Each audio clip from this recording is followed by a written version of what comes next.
क्या मृत्यु अंत है, या ये केवल एक नए आरंभ का द्वार है?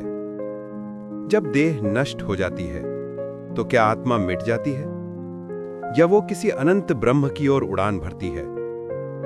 स्वागत है दोस्तों, आप देख रहे हैं द पॉजिटिव जर्नी, जहां हम श्रीमद् भगवत गीता के प्रत्येक रहस्य को जीवन के अनुभव से जोड़ते हैं। आज हम प्रवेश कर रहे हैं अध्याय 8 अक्षर ब्रह्म योग में।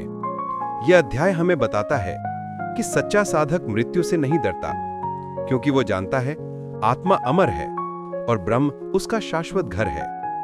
तो आइए इस गूढ़ रहस्य में उतरें और याद रखें, अगर आपको ये आध्यात्मिक यात्रा पसंद आए तो वीडियो को लाइक करें, शेयर करें और द पॉजिटिव जर्नी चैनल को सब्सक्राइब करना ना भूलें। कुरुक्षेत्र की युद्ध भूमि पर अर्जुन की आंखों में जिज्ञासा की चमक है। उन्होंने कर्म, ज्ञान और भक्ति के रहस्य सुने। अब वे जानना चाहते हैं कि जीवन का अंतिम रहस्य क्या है। हे पुरुषोत्तम, ब्रह्म क्या है, अधिभूत क्या है, अधिदैव और अधियज्ञ क्या है, और मृत्यु के समय जो आपका स्मरण करता है, क्या वह वास्तव में आपको प्राप्त करता है? हे पार्थ, अक्षर ब्रह्म वो है जो अविनाशी है, जो कभी नष्ट नहीं होता। अधिभूत वो परिवर्तनशील जगत है। अधिदैव देवताओं का क्षेत्र है, और अधियज्ञ मैं स्वयं हूं, जो प्रत्येक प्राणी के हृदय में स्थित है। कृष्ण यह स्पष्ट करते हैं कि ये सारा अस्तित्व एक ही परम चेतना का विस्तार है। जो उसे जान लेता है वो मृत्यु के पार चला जाता है। हे अर्जुन, जो व्यक्ति मृत्यु के समय जिस भाव को याद करता है वह उसी अवस्था को प्राप्त करता है। इसीलिए हमेशा मेरा स्मरण करो और युद्ध करो। मन और बुद्धि को मुझ में स्थिर कर दो, निश्चय ही तुम मुझे प्राप्त करोगे। मंडी बांसुरी प्रहा।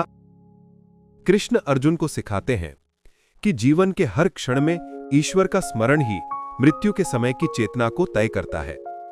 जो मृत्यु से पहले जीवन को ईश्वर को अर्पित करता है, उसे मृत्यु भी ईश्वर से जोड़ देती है। कल्पना कीजिए, एक साधक गहरी साधना में लीन है। उसकी अंतिम सांसें धीरे धीरे बह रही हैं।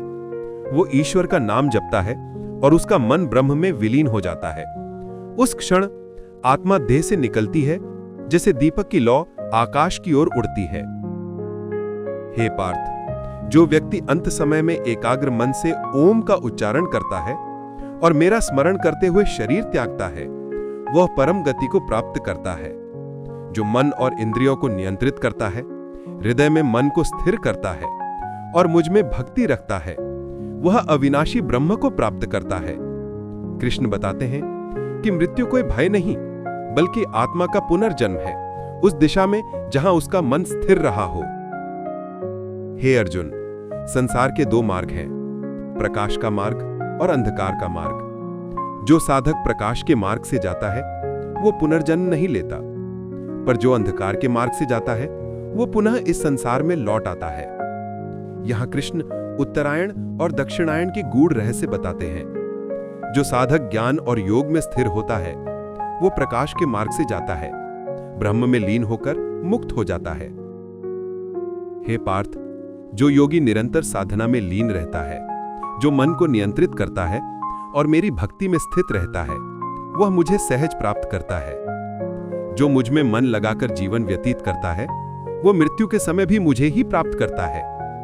यह शिक्षा मानव जीवन का सार है। सच्चा योग मृत्यु के समय नहीं, बल्कि जीवन के हर क्षण में आरंभ होता है। हे अर्जुन, जो भक्त मुझे अनन्य भाव से भजता है, जो मुझ में विश्वास रखता है, वह कभी पुनर्जन्म नहीं लेता। वह उस स्थान को प्राप्त करता है जहां से लौटना नहीं पड़ता। कृष्ण बताते हैं कि जो आत्मा अपने अस्तित्व का साक्षात्कार कर लेती है वह अक्षर ब्रह्म बन जाती है, जो न जन्म लेती है न मरती है। वह केवल अस्तित्व बन जाती है, अमृत, अनंत, अजर, अमर। दोस्तों, अध्याय 8 अक्षर ब्रह्म योग हमें सिखाता है कि मृत्यु कोई अंत नहीं है। यह केवल एक रूपांतरण है आत्मा के उस अनंत सफर का, जो ब्रह्म से शुरू होकर ब्रह्म में ही समाप्त होता है। जो व्यक्ति जीवन में ईश्वर का स्मरण करता है वह मृत्यु में भी ईश्वर से नहीं बिछुड़ता, यही मुक्ति है, यही मोक्ष है। अगर आपको यह ज्ञान यात्रा पसंद आई हो तो वीडियो को लाइक करें, अपने मित्रों के साथ शेयर करें और द पॉजिटिव जर्नी चैनल को सब्सक्राइब करना ना भूलें। अगले अध्याय में हम जानेंगे अध्याय 9, राजविद्या राजगुह्य योग, जहां श्री कृष्ण बताएंगे भक्ति की वो सर्वोच्च विद्या जो जीवन को परम शांति देती है। जय श्री कृष्ण।